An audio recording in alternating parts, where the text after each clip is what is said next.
Puffy Shirt is another episode that I feel is personally a must-see episode of Seinfeld. Although not one of my top favorites.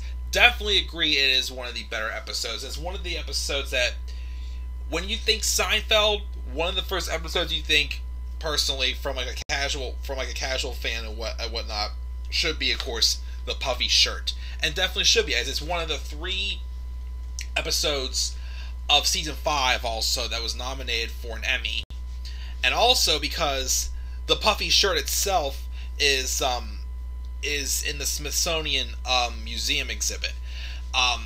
The idea just simply came because Larry David, I think, one time went out with a girl who had just like she was a low talker. She was very soft. You couldn't hear a thing she was saying. And then after a while, you get tired of saying, excuse me, excuse me, excuse me. Finally, I can't hear you. Finally, you just start going off like, yeah, uh-huh, oh, okay. Just like acting like you did hear me. You're just tired of just trying to hear what she's actually saying. And then, of course, the idea is, what if she asked you to do something that you agreed to, you didn't know, and what if it really comes back to bite you? And which they like the idea, and then, of course, after discussing it, like, what if it's one of those, puffy shirts? So they went with the Puffy Shirt, and they wanted to make it look kind of like something that a pirate would wear, which of course was the main storyline of this episode, is Jerry inadvertently agreeing to wear the Puffy Shirt on the Today Show. But there's a couple of things that happened in this episode besides that. I got hair in my mouth. I'm not pulling a Joe DeVoe here, I promise. That should be it, okay. But another thing that happens in this episode is George moves back in with his parents, as he apparently only has $714 in his bank account, which I wonder if that's a Babe Ruth reference, because Larry David was a big fan of the Yankees, of course, so that could have been more like a Yankees reference.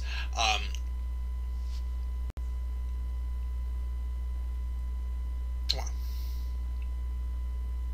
There we go. I'm not doing this on purpose, I swear. I know Davola in season 4 in the opera had that hair on his mouth that he couldn't get out. Just a coincidence. Is there really one more? I can't live with these hairs. But, oh well. Anyways, to get on with it. And then, of course, this is also the first episode where Jerry Stiller appears as Frank Costanza. Of course, we only met Frank Costanza once before, and that was in the handicap spot back in season 4. But originally, he was played by John Randolph. And, again, most people are saying that Larry David can't remember why either John wasn't available the following season, or the fact that they just wanted to go with someone else.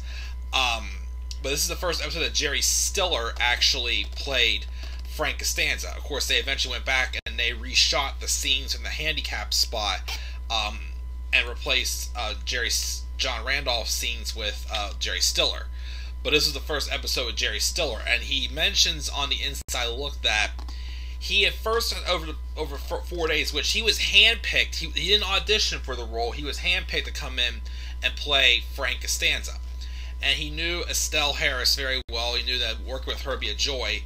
But the first couple of days, he thought that, this wasn't going to quite work out. He thought he was going to be replaced too, because he wasn't really, complimenting her as well as they thought, until the one scene in the Puffy Shirt where they're arguing over how George likes bananas in his Jell-O, and basically right there where it's like they both kind of had that, they're both trying to dominate one or the other. That was kind of that theory that they were looking for, because originally they wanted to be more kind of like Estelle wore the pants in the family thing with John Randolph, but with Jerry Stiller, it was not going to be the same route, which I definitely agreed. So also after a while. But anyways, so the episode, of course, starts off with George moving back in with his parents, and again, he's just bummed out. He's unemployed. He has no money. He only has $714 in his bank account. He's hoping it won't be long until he finds another job. But of course, he's going to dinner with his parents. He just doesn't he's not happy being there.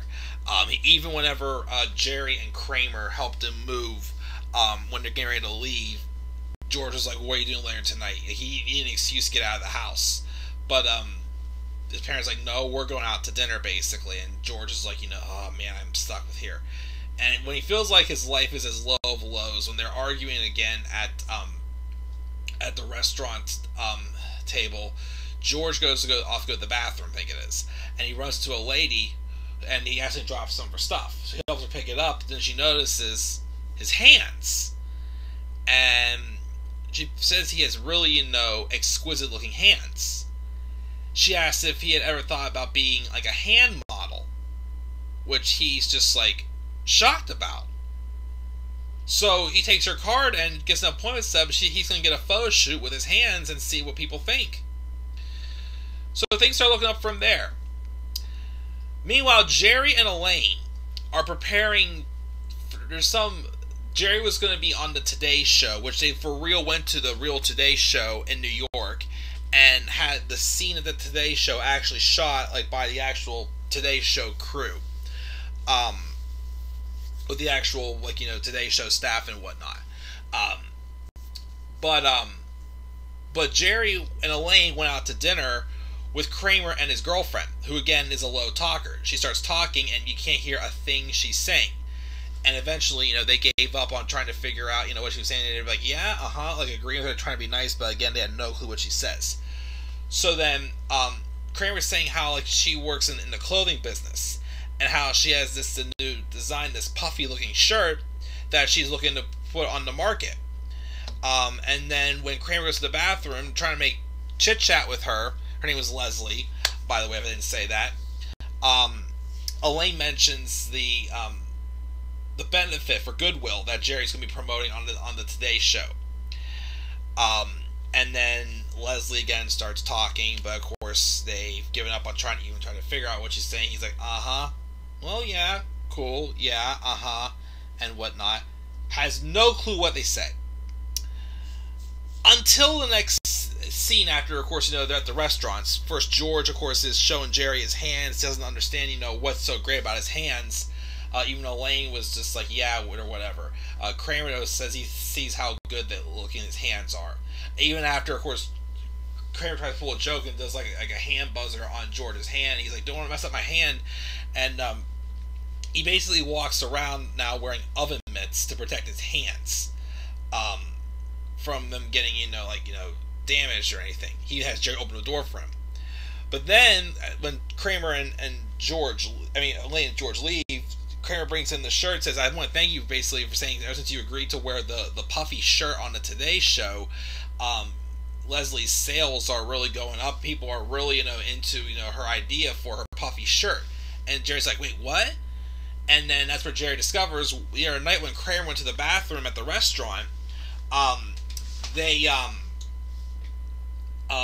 were trying to make casual chit chat about the Goodwill benefactor that they're going to be doing for getting clothes for homeless people. She said, to promote it, would you mind wearing the puffy shirt? Which Jerry didn't realize that she said. She couldn't hear everything he said, so he inadvertently agreed to it. And Jerry sees the puffy shirt. He thinks it's ridiculous. He doesn't want to wear it, but basically he can't back out of it now. And then of course Kramer says, "This is going to be a new look of the '90s. You're going to be the first pirate." And then Jerry says the famous line of like a little kid going, "But I don't want to be a pirate." And then of course that goes on, be like kind of like reference, like modified in a few other episodes, but yeah, I don't want to be a pirate. You're going to be a pirate. I don't want to be a pirate. One of the best lines, of course, in the series, of course. But Jerry, of course, is, stuck wearing it. And then, of course, back later, Estelle Costanza's raving about how she always knew that George had very good hands. And Jerry still was like, when did you ever think that? Denying that, she's never really thought that. And they start arguing about, that. They start arguing about, the bananas being in the Jell-O and whatnot.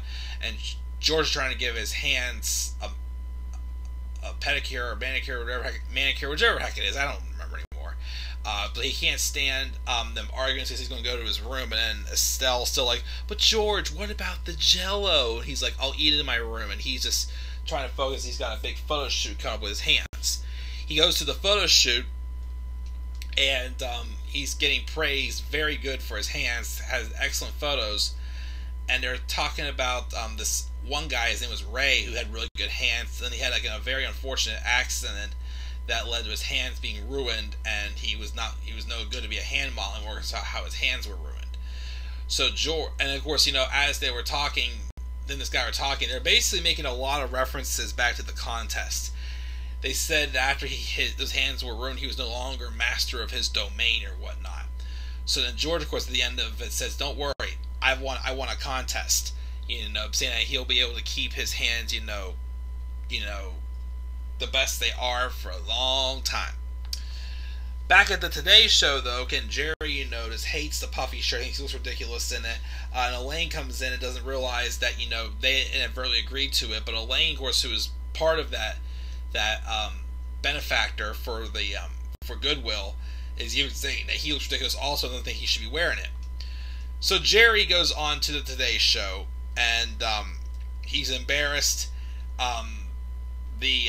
The news anchor is just constantly mentioning how he looks all puffed up, like it looks like a pirate, whatnot.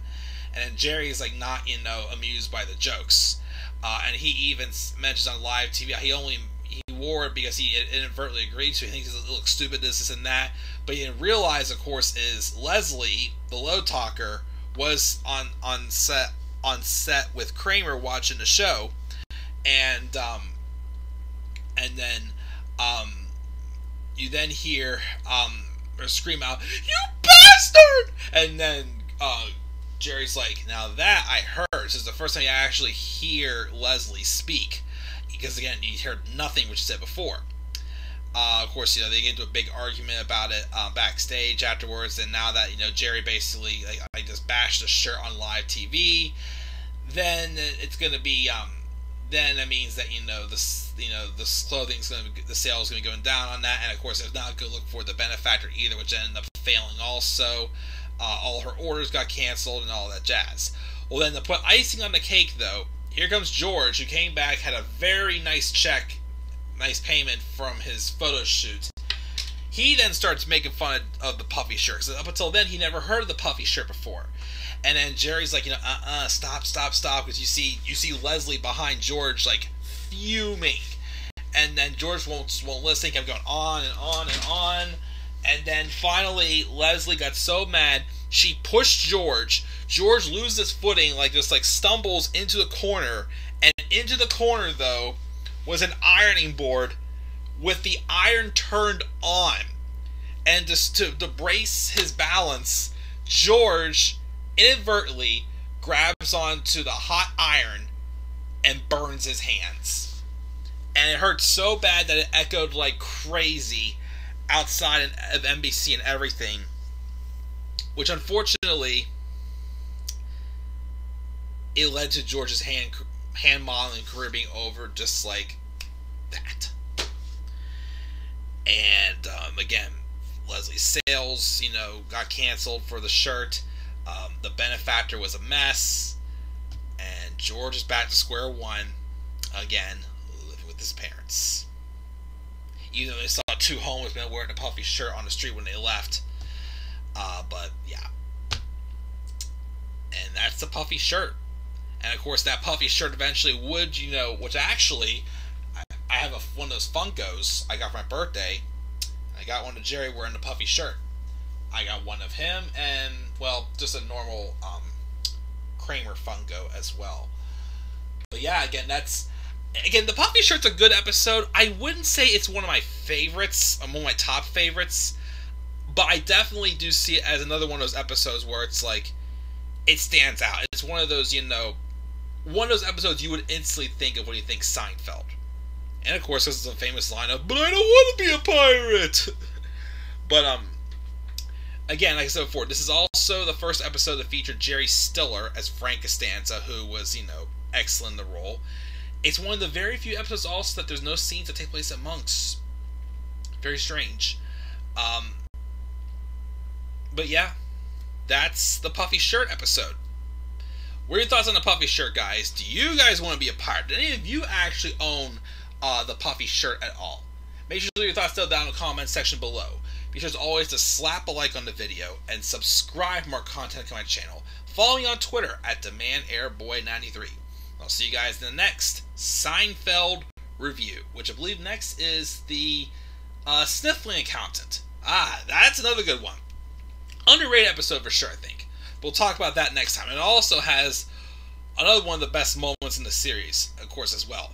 And it's also the first inside look where Michael Richards says the line in Inside Look of, "Once I get on camera, though, stuff just happens." And that is for sure when we get to the Sniffling Accountant with the one specific scene. But we'll talk about that next. So till then, guys, again, this is called Man93. I'm checking out. See you guys all later. Peace out, everybody.